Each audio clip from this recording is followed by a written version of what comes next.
It's another time mina wetu nakutana tena kwa ajili ya kuweza kupeana news za kiburudani zaidi ambazo zimezidi kuchukua nafasi kwenye tasnia ya Bongo Flava na vitu vingine kama hivyo. So ukipita sasa hivi kwenye mitandao ya kijamii, moja ya story ambayo inazungumziwa sana ni kuhusiana na DC.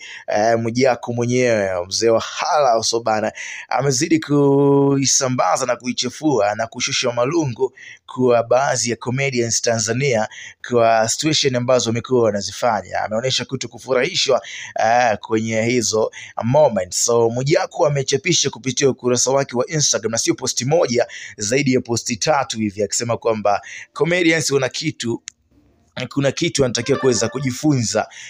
So kupitia IG anaandika, kwa nini nimesema hawa comedians ni manyumbo? Sio tu hawana akili za kiubunifu, bali hawana nidhamu kwa jamii yao.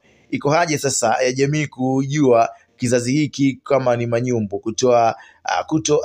kutoarikwa wala kupewa kipaumbele. Ni manyumbu, basi jitambue.